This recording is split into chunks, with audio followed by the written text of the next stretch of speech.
쓰임받는 인생의 기쁨, 그런 주제로 말씀을 전하겠습니다. 쓰임받는 인생의 기쁨. 제가 오늘 말씀을 준비하다가 11절부터 읽었는데 에스라서를 쭉 이렇게 읽어봤어요. 전체를 읽는데 이제 오늘 본문에는 안 들어와 있는 말씀인데 7장 10절 바로 앞에 있는 말씀을 이렇게 읽게 되었는데 제 마음이 뜨거워졌어요. 한번 그 7장 10절 말씀 한번 보세요. 에스라가 여호와의 율법을 연구하여 준행하며 율례와 규례를 이스라엘에게 가르치기로 결심하였더라.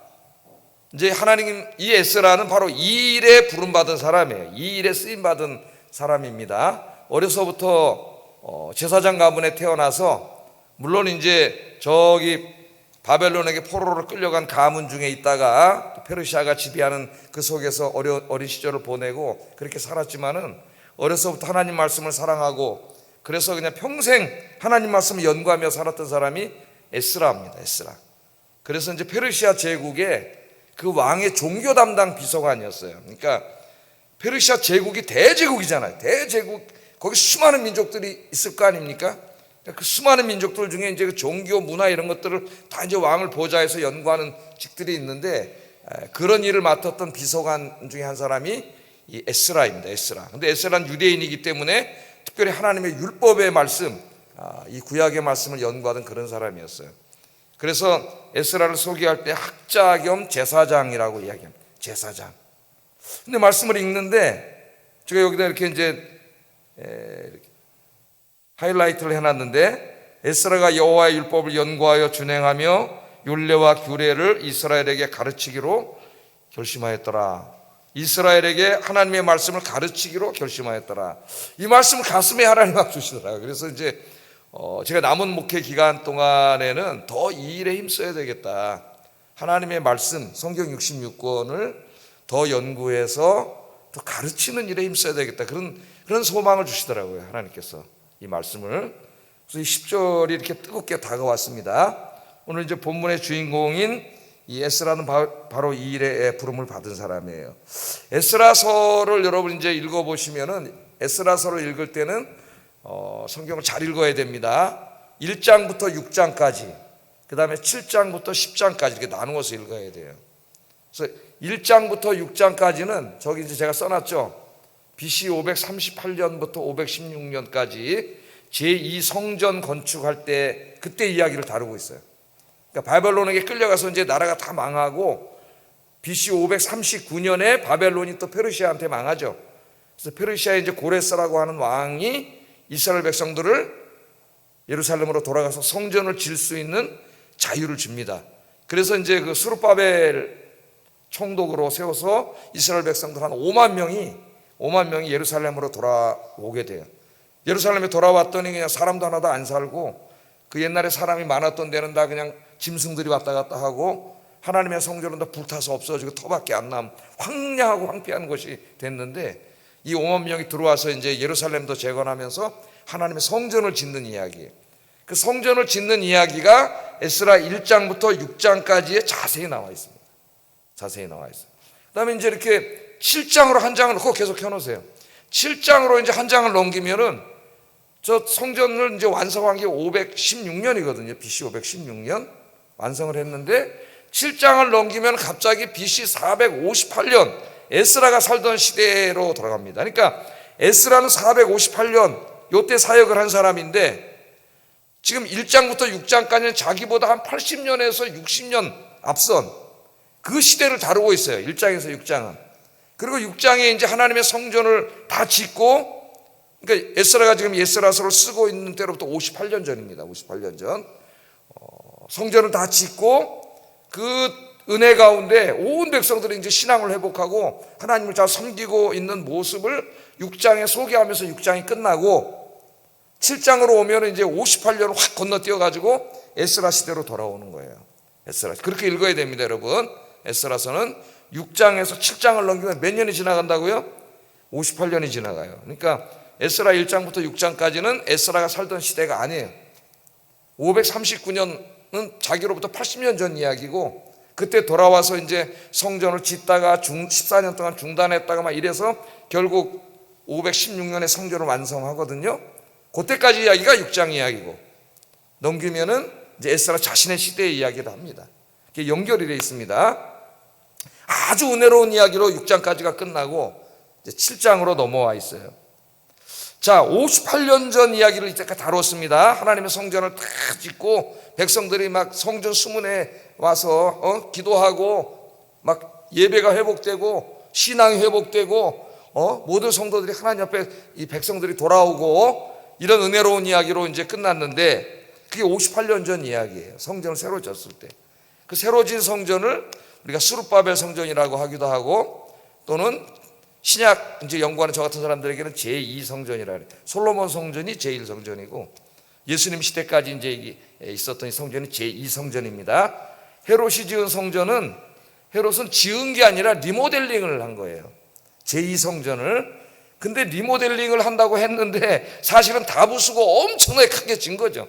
제3성전이나 마찬가지예요. 이 헤롯의 성전은. 그러니까 이제 굉장히 은혜로운 이야기로 6장이 끝난 다음에 7장으로 넘어온 게 이제 58년이 지난 에스라 시대입니다. 그럼 58년 동안 과연 이 이스라엘의 신앙은 지속되었는가 하는 거예요. 지속되었는가. 58년 전에 성전을 짓고 신앙을 회복하고 기도하고 예배를 회복하고 유월절 예배를 드리고 막 이랬던 그 뜨거움이 58년이 지난 지금 에스라 시점에서 어떻게 되어 있느냐, 아니면 어떻게 되어 있느냐. 불행하게도 이스라엘의 신앙은 지속되지 못했습니다. 58년의 세월이 흐르는 동안 성전을 지었던 부모 세대가 다 이제 이 세상을 떠났습니다. 이제 그 자식들 혹은 손자들의 시대가 2세대, 3세대 시대가 된 거예요. 그런데 그들이 부모님들이 하나님과 성전에 대한 그 뜨거운 사랑과 열정, 그 신앙을 계승하지 못했어요. 우리나라도 지금 이제 자꾸 젊은 세대로 갈수록 우리 부모님들, 할머니, 할아버지가 가졌던 그 정말 뜨거운 신앙을 갖지 못하고 있습니다. 우리 자식 세대가 점점 신앙이 다 무너져 가고 있어요. 우리 가면서.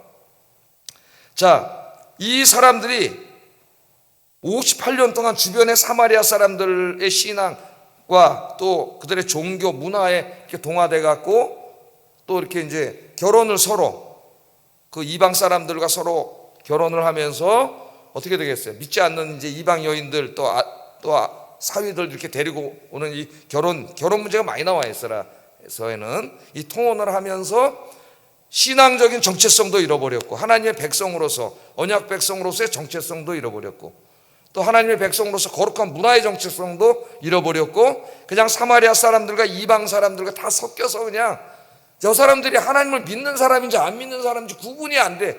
정체성이 완전히 그냥 다 무너져 버렸어요.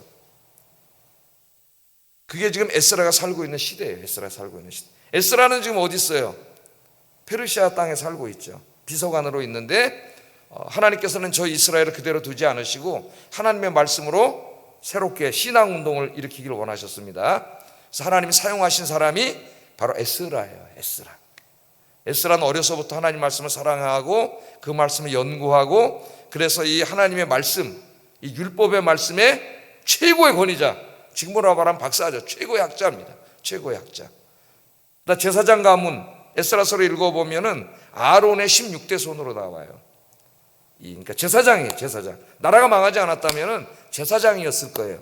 제사장이면서 또 구약학자로서의 에스라, 계속 하나님 말씀을 연구해 오니까 페르시아에서도 그 말씀을 연구하는 직책을 하나님이 갖게 하셔가지고 계속 그 말씀을 연구해 왔는데, 이제 7장으로 넘어오면은 에스라의 마음에 그 안타까운 소식을 듣고 오늘 결심을 하게 되는 거죠.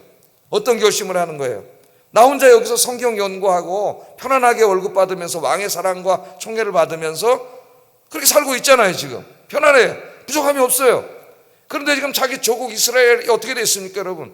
그 60년 전에 부모 세대가 성전 지으면서 다시 회복시켜놨던 신앙이 다 무너지고, 신앙의 정체성이 다 무너지고, 이방인들과 혼용하고 결혼하면서 어떻게 됐어요? 그냥 다 신앙이 무너지고 없어져 버렸어요. 이걸 안타깝게 여기고, 내가 돌아가서 내가 이제 할 일은 내가 이제까지 연구한 이 하나님의 말씀을 가지고 돌아가서 내 백성들에게 하나님의 말씀을 가르침으로 말씀이 중심이 되는 부흥을 일으켜야 되겠다, 신앙 부흥을 일으켜야 되겠다 하고 어떻게 했다고요? 결심을 했더라. 결심을 했더라. 그래서 에스라가 이제 일단의 사람들과 함께 한 1,500명 정도 되려나요? 일단의 사람들과 함께 예루살렘으로 돌아오는데, 오늘 읽은 내용은 그 돌아올 때에 왕이 에스라를 얼마나 좋아하고 신뢰했는지, 에스라가 그 이야기를 다 했더니 왕이 그 이야기를 듣고 조소를 내려가지고 그 에스라가 예루살렘에 가서 이 하나님의 율법을 가르치는데 오고 가는 모든 길부터 가서 가르칠 때까지 모든 것들을 다 지원해 주러 가는 조소를 내리는 내용, 대부분이 조소예요. 우리가 읽은 오늘 내용이. 자, 이런 역사적 배경을 알아야 오늘 이제 조금 이 말씀을 우리가 이해할 수가 있겠습니다.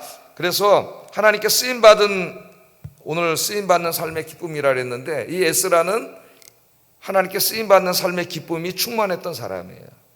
에스라를 중심으로 한번 좀 살펴보겠습니다.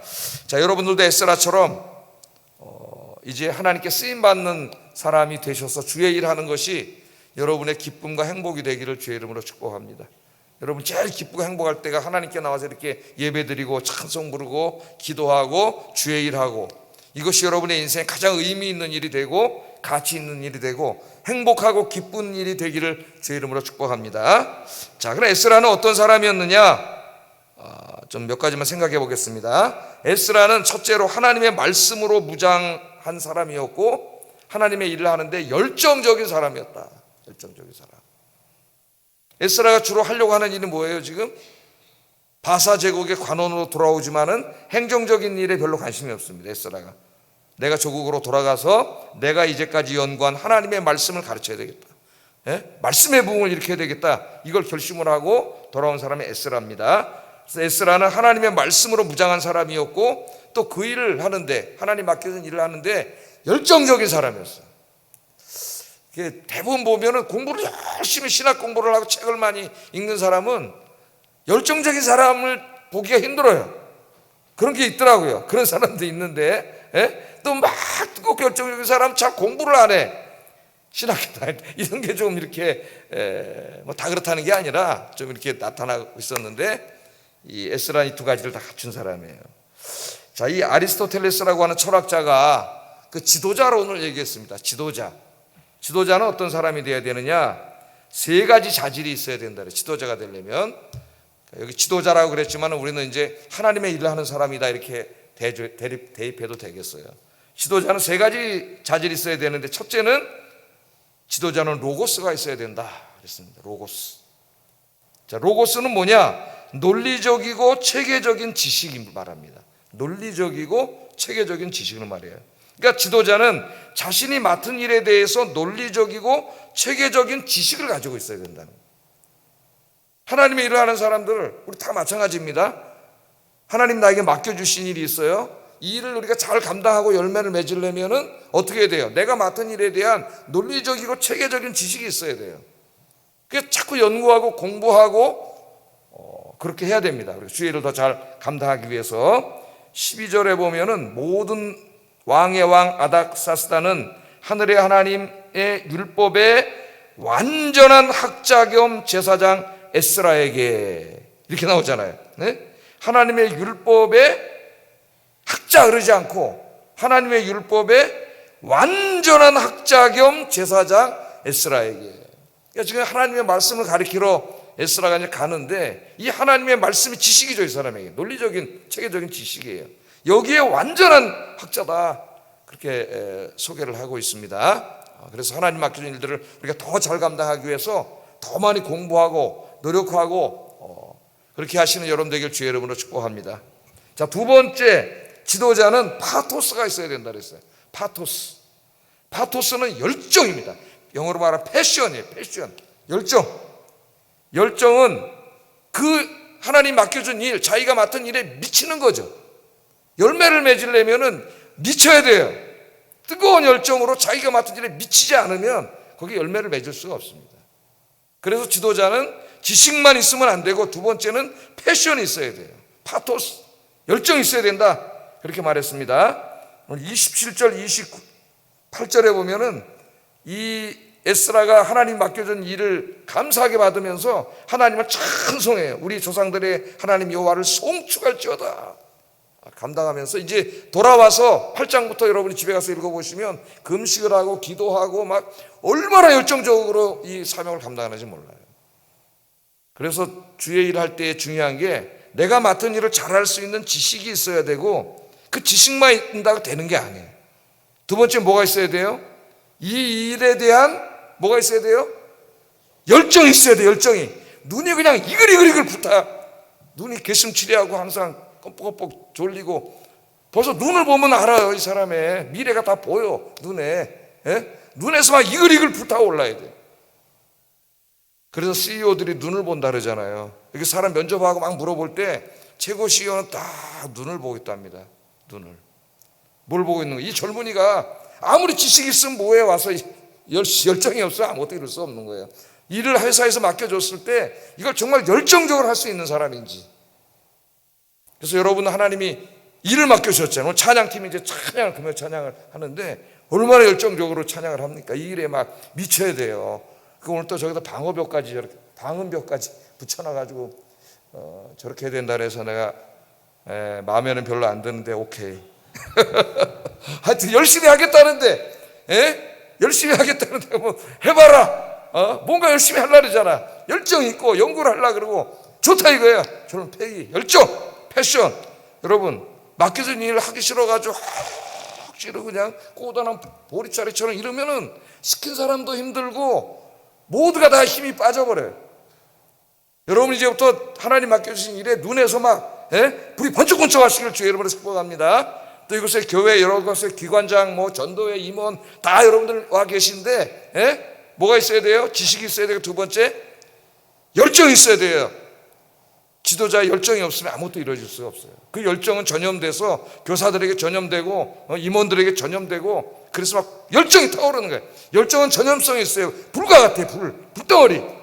근데 어떤 사람은 그냥 얼음덩어리 같아. 그 사람 모아놓으면 다 식어버려 그냥. 그렇게 되면 안 되겠죠. 자, 첫째는 뭐가 있어야 된다? 로고스가 있어야 된다. 두 번째는 파토스가 있어야 된다. 세 번째는 에토스가 있어야 된다. 에토스는 뭘 말하냐면 도덕성을 말해요. 지식이 있어야 되고 열정이 있어야 되는데 지도자는 또한 도덕성이 있어야 된다는 거예요. 정직하고 의롭고 선하고 도덕성이 무너지면 그 모든 게 다 무너지는 거죠. 우리나라가 왜 이 모양이에요 지금. 지도자임 자처하는 자들이 도덕성이 다 무너진 자들이기 때문에 이 나라가 이 모양이 되는 거예요. 지도 안 하는데 누가 따르겠어요? 백성들이. 그래서 이 세 가지를 필요하다. 기억해 두세요, 여러분. 아리스토텔레스가 한 얘기지만 중요한 얘기입니다. 로고스가 있어야 되고, 파토스가 있어야 되고, 에토스는 에틱이에요, 에틱. 에토스가 있어야 된다. 이 세 가지가 있어야 된다. 그런데 오늘 이 에스라서를 읽어보면은 에스라는 이 세 가지를 그러니까 다 갖춘 사람이에요. 다 갖춘 지도자입니다. 그는 자기가 하고자 하는 일에 대한 최고의 학자였고 지식이 있었고 그 일을 감당하는데 막 이글이글 불타오르는 열정이 있었고 그 다음에 세 번째 누구보다도 정직해요. 이제 이거 돌아갈 때 여러분이 한번 집에 가서 읽어보세요. 8장 9장 그 왕이 준 수많은 금과 은을 가져가게 됩니다. 예루살렘까지. 금과 은을 가져가는데 안전하지가 않잖아요. 이걸 지금 12명의 제사장을 뽑아가지고 그것을 맡기고 가져갈 때 그냥 가져가는 게 아니라 저울로 다 달아요. 모든 사람이 보는 앞에서. 그래서 무게를 쫙 금과 은의 무게를 정확히 달아. 그걸 가져갑니다. 그 다음에 예루살렘에 도착해서는 거기 성전 책임 제사장에게 주면서 다시 다 무게를 달아요. 무게를 다 달아가지고 그게 맞는지 안 맞는지. 이게 거룩한 거잖아요. 하나님 앞에. 하나님을 위해서 쓸 건데. 이 하나님의 일을 할 때는 다 이렇게 정직하게 다뤄야 돼요. 거룩하게 해서 갖다 주는 장면이 나와요. 그러니까 이 에스라는 에토스가 있는 사람이에요. 에토스가. 이 세 가지를 다 갖춘 사람인데 여러분 쓰임받는 주님의 자녀로서 이 세 가지를 갖춘 하나님의 일꾼들이 되시기를 주의 이름으로 축복합니다. 자, 두 번째 이 에스라를 보면은 에스라는 자기의 삶을 통해서 하나님의 영광을 드러내는 사람이었어. 그게 어디 나옵니까? 그런데 오늘 조서에 나와요. 조서에.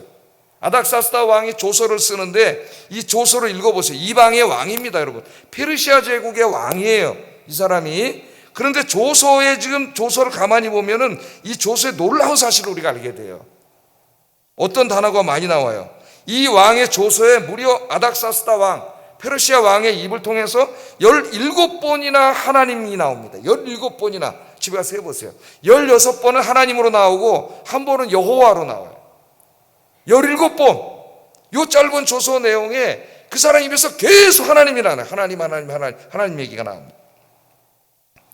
자, 페르시아 왕인 아닥사스다 왕이 하나님을 믿었을까요? 오늘 성경에는 그런 것에 대해서는 얘기하지 않습니다. 그러나 조서를 읽어보면은 그가 하나님을 믿지 않았다고는 도저히 말할 수가 없어요. 한번 읽어보세요. 다시 한번 조서를. 어느 정도 수준으로 하나님을 믿었는지는 알 수 없지만 하나님을 믿었고 에스라가 믿는 여호와 하나님을 굉장히 높이고 있다는 걸 알 수가 있습니다. 이 성경에서. 그러니까 17번이나 너희 하나님 얘기를 할 수밖에 없었던 거예요. 자, 아닥사스다가 그 방대한 제국의 왕이고 그 페르시아 자기들이 믿는 신도 있고 타민족 굉장히 많은 민족들이 엄청난 많은 신들이 있는데 그의 입에는 뭐가 나와요? 여호와 하나님이 나와요. 여호와. 어떻게 알았을까요? 하나님을. 여호와 하나님을. 누구를 통해서 알게 됐을까요? 에스라를 통해서 알게 된 거예요. 에스라를 통해서. 네? 에스라는 맡은 일에 있어서도 최고의 전문가, 학자, 지식을 갖춘 자였고 또 왕이 맡겨준 일을 할 때 가만히 뒤에 보니까 정말 자기가 맡은 일을 열정적으로 열심히 하는 그런 사람이었고 또 맡겨진 모든 일에 보니까 정직한 사람이야. 이 사람은. 네? 정직한 사람이에요. 그러니까 그렇게 되면 어떻게 돼요? 왕이 믿고 신뢰하는 사람이 되는 거죠. 믿고 신뢰하는 사람이 돼요. 그래서 에스라서를 읽어보면은 아까 7장에 6절인가 거기 보면은 에스라가 왕에게 요구하는 것을 왕이 거절한 적이 없다 그래요.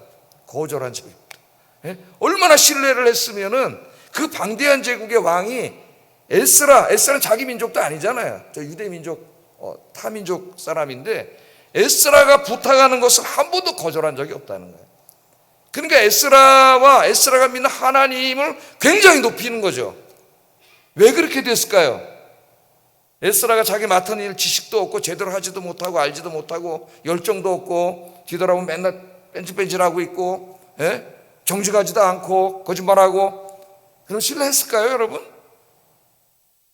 에스라는 자기의 삶을 통해서 이방 왕이 감동할 정도로 그렇게 살았던 사람입니다.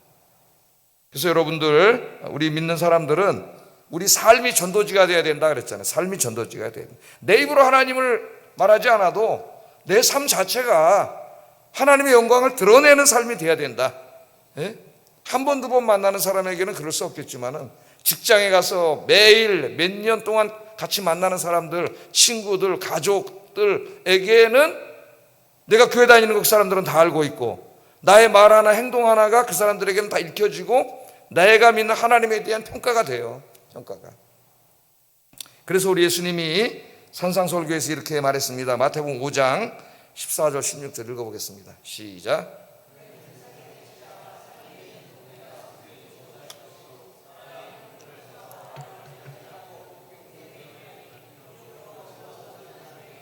이같이 너희 빛을 사람 앞에 비추게 하여 저희로 너희 착한 행실을 보고 하늘에 계신 너희 아버지께 영광을 돌리게 하라. 너희의 착한 행실을 보고 하늘에 계신 너희 아버지께 영광 돌리게 하라. 야, 정말 예수 믿는 사람들은 뭔가 다르다 그거죠?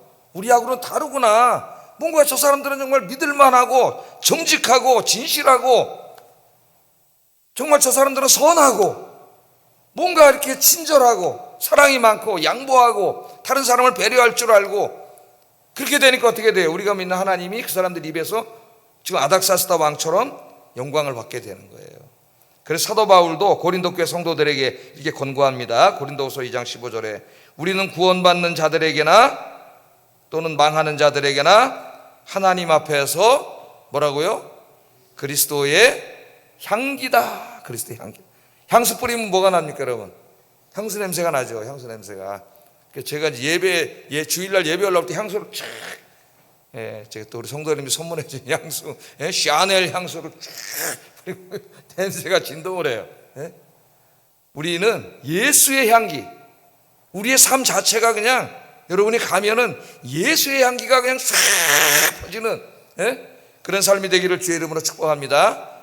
그게 바로 그럼 우리 삶이 전도지. 우리 삶이 그냥 복음 메시지가 되는 거예요. 에스라는 그런 사람이었고 그 대제국의 왕을 감동시켰다는 거죠. 그래서 저와 여러분도 세상에 나가서 세상 사람들을 감동시키는 사람들이 되길 주의 이름으로 축복합니다. 자, 마지막으로 에스라는 하나님께 쓰임받는 사실에 기뻐하고 행복해했던 사람이었다. 27절 28절 읽어보겠습니다. 시작.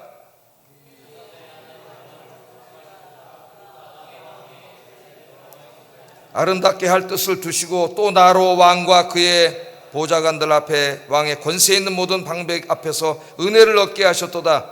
내 하나님 여호와의 손이 내 위에 있으므로 내가 힘을 얻어 이스라엘 중에 나와 함께 올라가게 하였노라. 이 마지막 27절 28절의 왕의 조서를 읽고 이 에스라가 감동을 하고 하나님을 찬양하고 자기 같은 사람을 하나님 써주셔서 자기가 이제까지 연구하고 공부했던 그 하나님의 말씀을 가지고 조국으로 돌아가서 백성들에게 이 말씀을 가르치는 이 일에 쓰임받게 하신 하나님, 그 하나님을 송축하고 찬양하는 내용이 오늘 본문에 있습니다. 그래서 여러분, 쓰임받는 인생이 복받은 인생이에요. 하나님의 일을 하는 사람이 복받은 사람이에요. 네? 여러분, 이 에스라처럼 감사하는 마음으로 이 사명을 잘 감당하시기를 주의 이름으로 축복합니다. 출애굽기 35장 36장에 보면 성막 지을 때에 쓰임받은 사람들이 나오는데 그 대표적인 사람이 부살렐하고 오홀리압이라는 사람, 재능이 많은 사람인데 하나님의 성막을 짓는 일에 지도자로 부름받아서 쓰임받게 되고 그 책임을 지고 이제 성막을 짓게 됩니다. 이 일을 감당할 때 두 사람이 정말 기쁨과 감사로 이 사명을 잘 감당을 했어요. 출애굽기 35장 35절 읽어보겠습니다. 시작.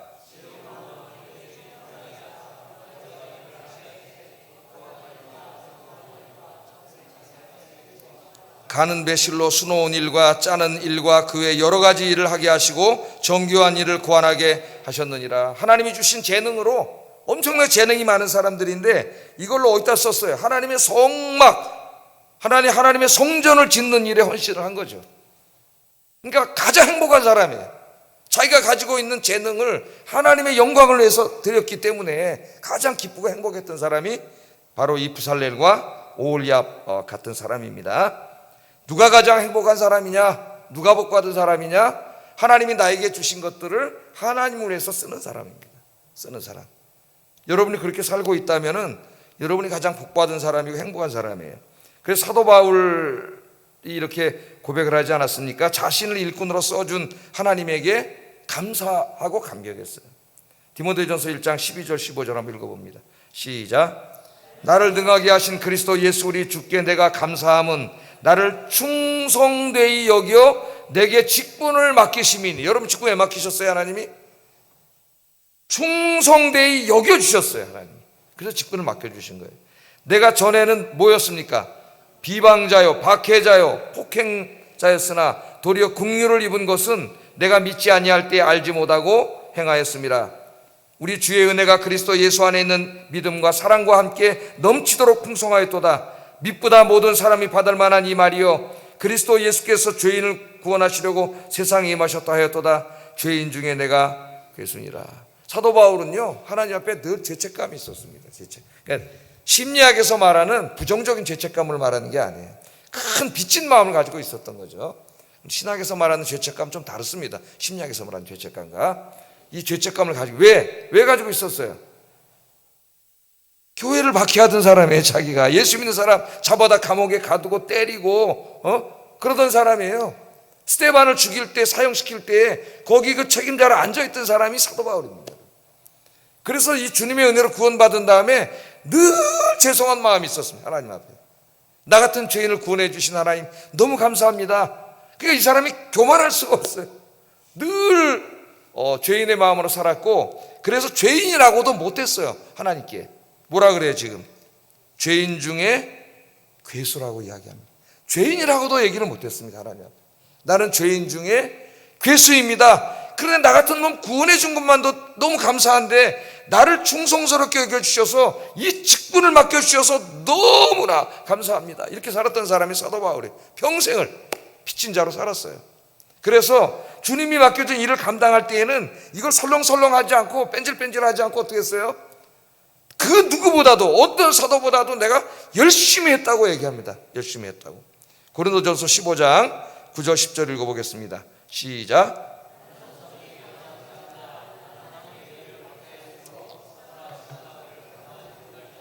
그러나 내가 나 된 것은 하나님의 은혜로 된 것이니 내게 주신 그의 은혜가 헛되지 아니하여 내가 모든 사도보다 더 많이 수고하였으니 내가 한 것이 아니요 오직 나와 함께 하신 하나님의 은혜로다.